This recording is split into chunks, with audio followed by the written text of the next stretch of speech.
estreno de su tercer mandato. Estreno del tercer mandato, Todo tal bien, cual. como las copas argentinas. De la Sí, selección, la 3 y tercera. además salimos terceros en la elección, así que muy bien, el Frente Izquierda, Sí. la verdad que con un salto importante en una campaña obviamente muy desigual, como es todo, ¿no? Justo me acuerdo que a vos le había tocado la ley de la interrupción voluntaria del embarazo cuando vos ya no eras diputada. Claro, no, ¿No? me tocó 2 veces. La primera, cuando se obtuvo la primera media sanción, era mi primer mandato, así que tuve ese año una inauguración muy movida. Mm. Y luego, en la segunda vez, en 2020, ahí a mí me tocó rotar el día que se votaba la ley en diputados. Firmé el dictamen. Pero no te tocó votar. Y no me tocó votarla. Sí, me acuerdo. Así que hicimos la rotación, pero hice Pero el tu aguante voto desde estaba afuera. garantizado igual, o sea, Bueno, obvio, quien frente de fuera que te izquierda, reemplazara, claro. frente de izquierda no hay dudas. Claro. Acá no hay nadie Ahí no hay al grieta. mejor postor, no hay nadie que uno no sepa qué va a votar. Frente de izquierda no importa quién, lo integremos la Claro. bancada. Saben que vamos a estar en contra de la reforma laboral, en contra de cualquier atropello a los trabajadores, a favor de los derechos de las mujeres y las diversidades. ¿Está Así que todo eso es... mal desde tu punto de vista con la ley de la reforma laboral? ¿O hay algo que te parece que por ahí no está bien pensado? Está todo mal, del principio al fin. Me lo sospeché. Todo mal, pero todo mal porque además hay una gran estafa a la población, porque se presenta como una ley de modernización laboral, cuando Hablábamos aquí recién. no hay nada ni de moderno ni de mejora laboral. Esto no es para más y mejor trabajo, es para menos trabajo en peores condiciones para todos. Eso es lo más grave. Pensemos lo siguiente, una de las cosas que esta ley permite, además de abaratar los despidos, además de eliminar las horas extras y generar un banco de horas, uno de los puntos claves tiene que ver con la extensión de la jornada laboral, ¿no? Esta idea de que la jornada laboral se puede extender hasta 12 horas, la jornada laboral normal. Alguien me dirá, bueno, pero Romina, yo ya trabajo 12 horas porque entre el pluriempleo que tengo, esto, lo otro, 3 cargos en la docencia, bueno, es habitual que ya hoy más o menos muchísima gente trabaja más horas. Pero ese no es el problema. El problema, nosotros tenemos que pelear para que haya mejores salarios y la gente no tenga que tener 3, 4 trabajos. Pero el retroceso a la jornada de 12 horas en un mundo que está achicando la jornada laboral, en un mundo que está, salvo en los países semicoloniales como el nuestro, Grecia y nosotros somos los que vamos a ampliar la jornada laboral. El resto del mundo, incluyendo México, acaban de reducir la jornada laboral. La jornada de 8 horas lo conquistaron los trabajadores, una clase obrera que tenía no más de un siglo, como resultado de enormes luchas, porque no había límite a la jornada laboral. La gente prácticamente dormía en la fábrica. Bueno, fue parte de la formación de las organizaciones sindicales, el surgimiento de los partidos que defienden a los trabajadores, etcétera, incluso del propio marxismo, lo que logró con una lucha muy dura en todo el mundo. Y bueno, ¿cómo se recuerda? Se conmemoran los mártires de Chicago, los trabajadores que en Estados Unidos, en la ciudad de Chicago, fueron enjuiciados y fueron asesinados después de luchar justamente por la reducción de la jornada laboral. Todos los 1 de mayo, que se conmemora el Día Internacional de los Trabajadores, fue justamente parte de esa lucha, esa huelga internacional para imponer la jornada de 8 horas de trabajo. Y tiene una lógica: 8 horas para trabajar, 8 horas para el esparcimiento y 8 horas para el descanso. No es una aberración esto. Hoy la gente tiene enfermedades de envejecimiento prematuro, estrés, todo tipo de enfermedades que tienen que ver laborales. con ¿qué? Con la aceleración, con la sobrecarga laboral, con el no poder descansar, con no poder desconectarse porque uno está trabajando las 24 horas y las patronales creen que nos pueden tener sometidos las 24 horas. Todo eso hace que la vida sea cada vez peor, no mejor.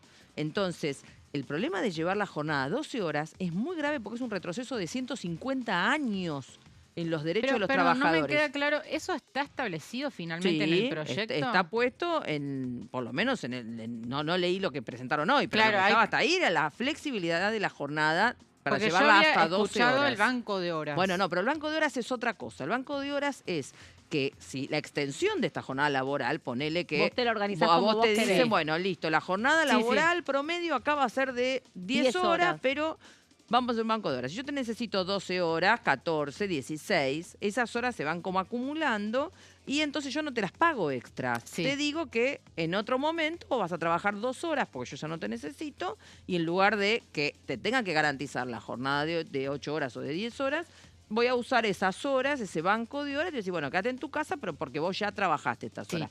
Pero no te reconocen nada de horas extra. Extender la jornada laboral a 12 horas tiene un impacto grave en las grandes fábricas. ¿Por qué? Porque las grandes fábricas tienen turnos, en general 3 turnos o 4 Rotativos. turnos. Depende si la fábrica está continua o no y demás. Introducir la posibilidad de extender la jornada a las 12 horas implica la posibilidad de despedir un turno entero o 2 turnos. ¿Se entiende? Porque ya no necesitas ni el tercer turno ni el cuarto. Entonces estamos hablando de ese porcentaje de la población, ese 50%, que hoy está registrado Pero y te con paso una derechos y pequeña convenios. una pequeña interrupción Sí. sobre ese punto, porque yo me acuerdo cuando lo introduce el diputado Martín Tetaz, al revés, la intención de reducir la jornada laboral. En aquellos países donde, por ejemplo, citabas México, ¿se lograron más puestos de trabajo por reducir la jornada laboral o todavía es una experiencia muy inicial? En México es muy incipiente. Ah, Ha entonces habido no- experiencias en Francia, en otros lugares. Porque a mí también me queda esa duda. Pero bueno, está claro que acá ese proceso va a presionar todas estas medidas. Por ejemplo, digamos, abaratar los despidos, etcétera. Va a presionar para que haya más desocupados, ¿se entiende? Y entonces, si hay más despidos, vos tenés más gente presionando en los trabajadores, en los trabajos precarios. Por ejemplo, en las aplicaciones. Exacto. Alguien dice, bueno, yo con la aplicación me arreglo, estoy bien.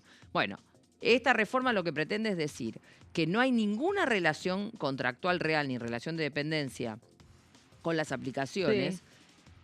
Y salva las aplicaciones porque sí les hace tener un seguro, que en muchos casos puede ser hasta que lo pague el propio trabajador, por cualquier eventual situación. Una RT. Entonces lleva la situación al paroxismo, ¿se entiende? Y Sí. esto es muy serio, es muy serio. Entonces yo creo que esto es grave, que por más que estén sacando alguna cosa último momento para que los sindicatos no pongan el grito en el cielo, me refiero a la burocracia sindical, ¿no? Que es todo lo que se ha dicho en estas horas, de que todavía no quieren ir a un enfrentamiento, un choque directo en relación a afectar el descuento obligatorio o eliminar directamente el descuento de la cuota sindical por planilla, digamos, por recibo de sueldo. De todas maneras, esto es muy grave para los trabajadores y trabajadoras. O sea, que la burocracia sindical, que no está convocando hasta ahora que se sepa, ni siquiera una movilización, siga durmiendo la siesta mientras cada recian los despidos, bueno, es un problema de la burocracia sindical que está cuidando sus sillones. Acá, ya con las cosas que se conocen, alcanza para tener que desenvolver a fondo un plan de lucha.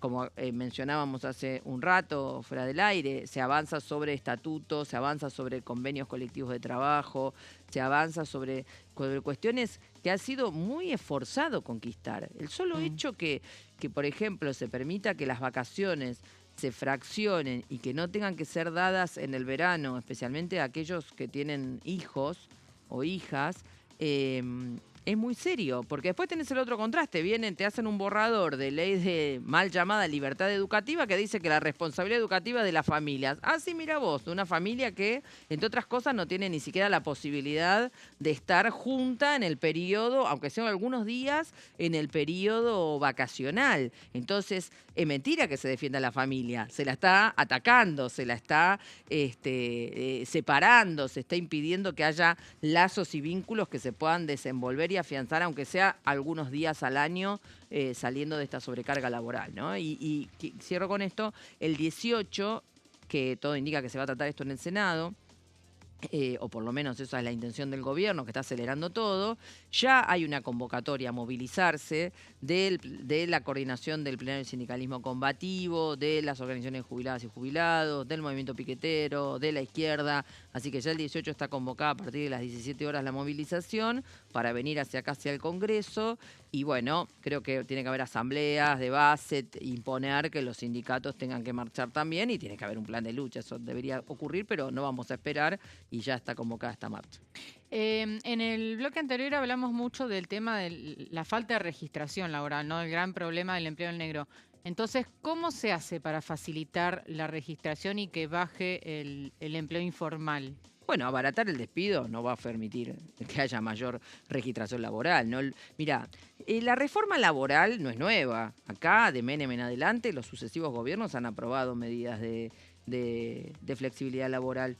Y esto no ha permitido que haya, de ninguna manera ha mejorado la calidad del empleo ni el número del empleo. De hecho, del menemismo en adelante, la curva de trabajo registrado no ha hecho más que caer, el poder adquisitivo de los salarios no han hecho más que caer y las condiciones generales de trabajo no han hecho más que caer. O sea que pasando por esa reforma, pasando por la reforma de la Rúa, la famosa de la Baneco, pasando por las reformas que hizo Duhalde, pasando por la vista gorda que hizo el kirchnerismo al tema del crecimiento de la falta de registración laboral y todas las formas de trabajo precario, incluso en el Estado, contrato de locación, el tema del monotributo y el registro como supuestos monotributistas cuando son cargos en relación de dependencia. Bueno, todo eso que ha llevado a este número enorme de gente no registrada ha sido permitida por los sucesivos gobiernos y ha sido hecha sobre la base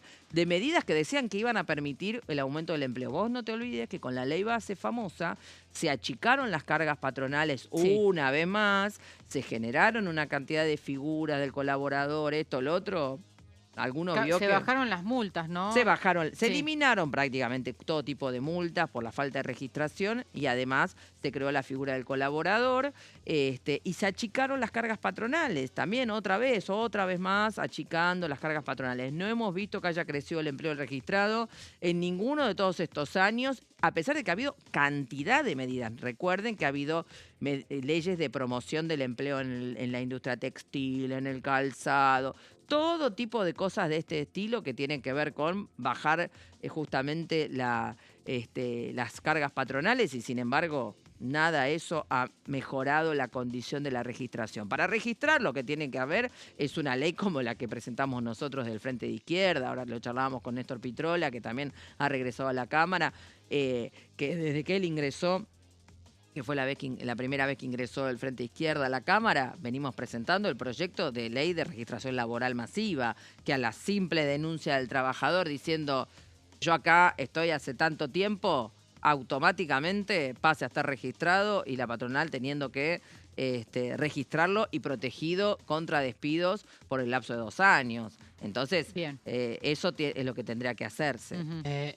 Diputada, con el simple hecho de que, bueno, Consejo de Mayo ha delineado un poco este proyecto de la libertad educativa que no está planificado para extraordinarias y sí más para lo que es el comienzo de las sesiones ordinarias. Digo, como docente, además de como diputada, así como Meli le preguntó si en la modernización laboral o reforma laboral usted no encontraba ningún punto o aspecto bueno, ¿en este encuentra algo para rescatar de este proyecto educativo?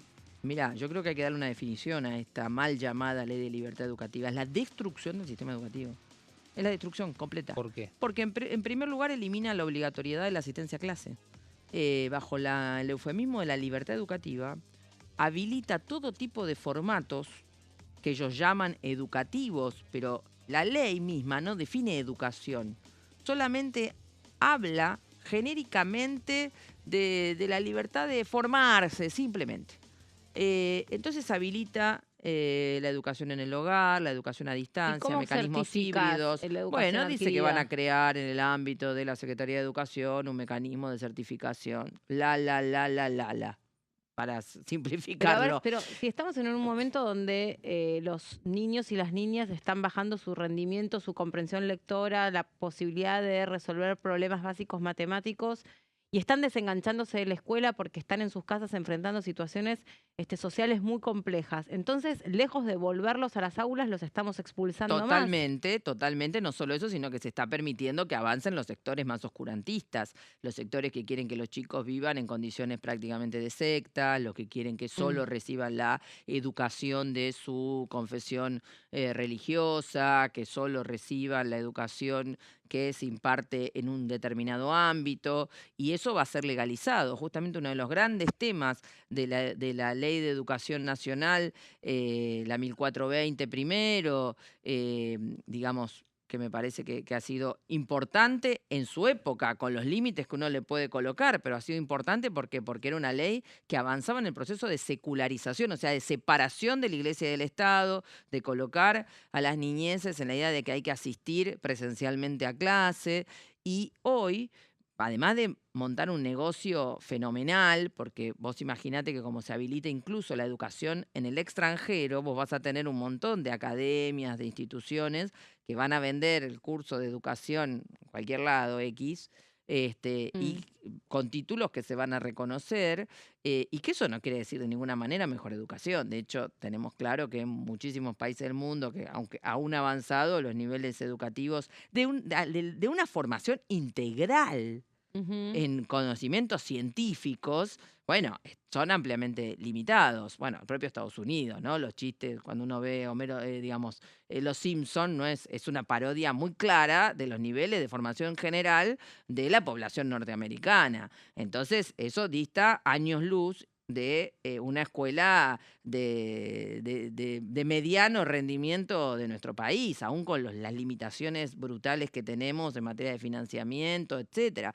Entonces, el problema es que es una destrucción del sistema educativo. El Estado, aparte, no se hace cargo de nada, es corresponsable junto a la familia, junto a la provincia, y va avanzando en la idea de la autonomía educativa. Esto que, vuelvo a citar lo de Estados Unidos, que cada escuela se tiene que arreglar como puede. Y bueno, tendrá una asistencia financiera del Estado, pero después el resto que se lo busque. Y es el famoso asunto de tener que someter los programas educativos y demás a lo que se puede financiar o no, y vos vas a tener una cantidad de horas de definición, digamos, de los contenidos comunes que son obligatorios, y dentro de la currícula una cantidad de horas de definición institucional, donde por supuesto vas a tener sepultado cualquier tipo de planteamiento de carácter científico, y se va a avanzar en todo tipo de charlatanería, allí donde no se puedan frenar por los docentes, y a la vez va a estar todo el tema de, bueno, que lo que se considera no redituable o no sponsoreado no va a tener espacio. Esto lo discutimos mucho en su momento con lo de las pruebas a aprender, las famosas pruebas a aprender y demás, que la idea de publicar los rankings, que acá también dice que van a ser públicos y demás, bueno, te va a liquidar una cantidad importante de escuelas, y sin meterme siquiera todavía en lo que significa la cuestión de la docencia. A los docentes le eliminan todo tipo de derechos, los estatutos, crean la idea que no la han podido meter por otro lado porque es inconstitucional, del servicio esencial, y arrasan con todo tipo de derechos, y además crean un supuesto consejo de padres. Y al director le dan la potestad de contratar y de despedir y de sancionar al personal, y al consejo de padres de que sea el co-conductor, el cogestor de esto. Entonces, esto concreto, un docente, una cantidad de docentes que digamos, consideran que deben llevar adelante los contenidos que corresponden a esa formación, bueno, si chocan con los intereses de esos padres, van a ser señalados para ser despedidos. Es así. Muchas gracias por haber venido. Muchísimas Va a tener gracias a mucho ustedes. trabajo la diputada del PLA. Gracias, ¿eh? Gracias a ustedes. Hasta la próxima. Gracias, chicos. Gracias. También.